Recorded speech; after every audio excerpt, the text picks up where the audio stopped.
हमारा आज का नावल एक लाइट सा फ़नी सा नावल है फ़ाइज़ा इफ्तेखार का। आपको पता ही होगा फ़ाइज़ा इफ्तेखार बहुत लाइट से इंटरेस्टिंग नावल्स लिखती हैं।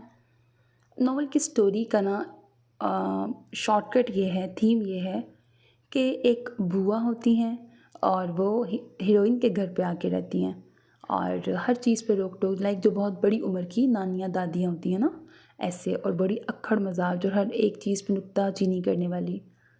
अब ना अपनी इस जो हीरोइन है ना, इसका रिश्ता तलाश करने की ज़िम्मेदारी उन्होंने अपने सर ले लिया। अब जो भी रिश्ते वाले आते थे, वहाँ पर कुछ सीन्स इतने फ़नी हैं, ये लाइक बुआ की वजह से ही इतने फ़नी सीन्स हैं कि मुझसे मेरी हँसी कंट्रोल नहीं हुई और वो ऐसे ही मैंने जाने दिया। आप जब सुनेंगे तो आपको भी बहुत हँसी आएगी। तो ओवरऑल एक बहुत लाइक मूड को रिफ़्रेश करने वाला एक लाइट सा नॉवल है विद हैप्पी एंडिंग। यकीनन आपको बहुत पसंद आएगा। अल्लाह हाफ़िज़।